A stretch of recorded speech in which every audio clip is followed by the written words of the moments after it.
नमस्कार दर्शक बंधु मु दिव्य आपण स्वागत जनाऊँगी रेशन कार्ड आउ गोटे नुआ खबर को। दर्शक बंधु रेशन कार्ड को नहीं एवं आउ एक बड़ खबर सामना को आसी तेज रेशन कार्ड ई-केवाईसी के नहीं पूर्वर द्वंद्व मध्य राज्य सरकार एक बड़ अपडेट देते जे राज्यर जो हिताधिकारी मैंने रेशन कार्ड रे ई-केवाईसी करना से पुणी थे शेष सुजोग प्रदान कर राज्य सरकार।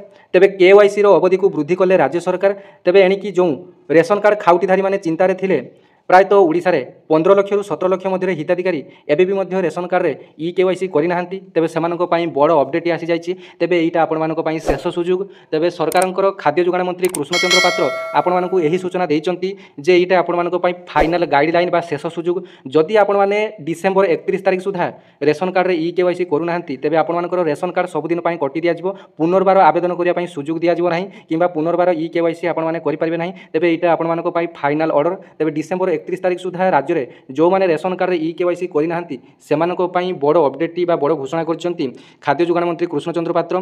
तेबे आसंतु एही वीडियो रे डिटेल्स जानिबा। किछि दिन पूर्व आपण माने पेपर एवं ओडिशार समस्त गणमाध्यम रे देखिया पाइथिले जे जो मानकर रेशन कार्ड रे वर्तमान सुधा ई-केवाईसी करना नवेम्बर 1 तारिख पाखरु आउ रेशन कार्ड रे सेमानकु चाउल मिलिबो नाही। सेमानकर रेशन कार्ड टी को काटी दिया जिवो। तेबे यहा मध्य रे सेमानकु चाउल जोगानटी जारी रहिबो डिसेंबर 31 तारिख जाए पुणी ई-केवाईसी टी को अवधि टी को वृद्धि कले सरकार। तेबे राज्य रे प्रायतः 15 लाख रु 17 लाख रेशन कार्ड हिताधिकारी एबे मध्य ई-केवाईसी करना। तेबे ई-केवाईसी रे आपण मानकर नेटवर्क एवं आपण मानकर आधार बायोमेट्रिक बाधक साजुची एवं किछि लोक मध्य बाहर मध्य रही कारण से रेशन कार्ड रे ई-केवाईसी करि पारि नाहंती। तेबे जेकोसी परिस्थिति रे सरकार आउ या ग्रहण करेंगे ना।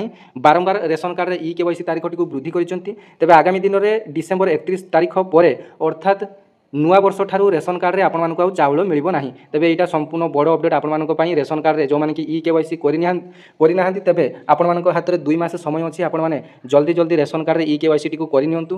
तेबे देखंतु रेशन कार्ड को नै जो बड़ अपडेट आसी छि ताकू प्रथमे जानि नियंतु। कटिबनी रेशन कार्ड बढ़िला ई-केवाईसी अवधि जानंतु शेष तारिख।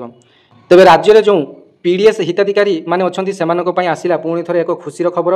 ई-केवाईसी अवधि वृद्धि कले सरकार। एबे जारी रहिबो ई-केवाईसी प्रक्रिया 2025 डिसेंबर 31 जाए चाली रहिबो एही रेशन कार्ड रे ई-केवाईसी प्रक्रिया। जो माने कराई नाहंती वर्धित समय भितर कराइबाकू परामर्श दिया जायछि। तेबे रेशन कार्ड परिचालना केंद्र रे आधार युक्त ई-केवाईसी करि पारिबे। आपण माने निकटस्थ डीलरंक पाखरे एही रेशन कार्ड रे ई-केवाईसी टी कराई नेबाकू आपण मानकू परामर्श दिया जायछि। तेबे एनै खाद्य जोगाण एवं खाउटी कल्याण विभाग पक्षर विज्ञप्ति जारी करा जायछि। योग्य हिताधिकारी मानकू खाद्य परामर्श को वंचित करा जाय नाही। तेबे खाद्य जोगाण एवं खाउटी कल्याण विभाग रो सूचना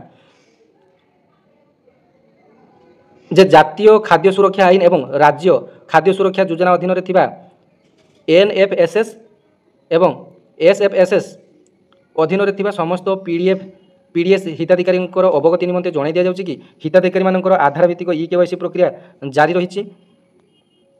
यह समस्ते 11,827 गोटी खाउटी सुलभ मूल्य दुकान तथा 314 गोटी ब्लॉक एवं 64 गोटी पौरांचल कार्यालय रे कार्यरत थिबा रेशन कार्ड परिचालना केन्द्र गुड़िक जारी करा जायछि। यह व्यतीत अध्यावधि ई-केवाईसी कराई पारि नथिबा हिताधिकारी मानकू प्रत्येक मासर पीडीएस सामग्री पूर्व भली प्रदान करा जाउछि।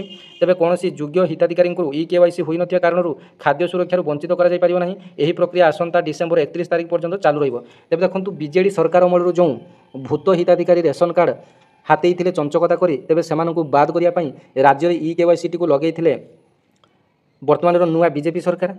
तेबे ई-केवाईसी कले धरा पड़िबो राज्य रे प्रकृत रे रेशन कार्ड रे केते प्रकृत हिताधिकारी अछंती केते भूत हिताधिकारी एही रेशन कार्ड रे चाउल पाउथिले। तेबे सेथि पई ई-केवाईसी व्यवस्था टी लागू करथिले सरकार। तेबे वर्तमान सुधा जानिया पई मिलिछि 15 लाख रु 17 लाख जोंटा कि गोटे बड़ अमाउंट रो लोक वर्तमान सुधा भी ई-केवाईसी करि नाहंती। तेबे सेमानकु निवेदन सरकारक तरफ करा जायछि डिसेंबर 31 सुधा आपण माने ई-केवाईसी करि नेबे।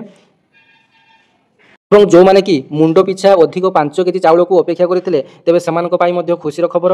आपण मानकर मुंड पिछा 10 केजी चाउल को सरकार अनुमोदन कर सारिचंती। तेबे खाली आनुष्ठानिक घोषणा बाकी अछि जे को मासरू आपण मानकू चाउल मिलिबो ताहा किछि निर्दिष्ट जणा पड़ी नाही किंतु सरकार विधिवत भाव में घोषणा कर सारिचंती। तेबे एटा थिला रेशन कार्ड को नै बड़ अपडेट। तेबे अन्य मानकू शेयर कर देबे जो माने कि रेशन कार्ड रे वर्तमान सुधा ई-केवाईसी करि नाहंती। धन्यवाद। जय जगन्नाथ।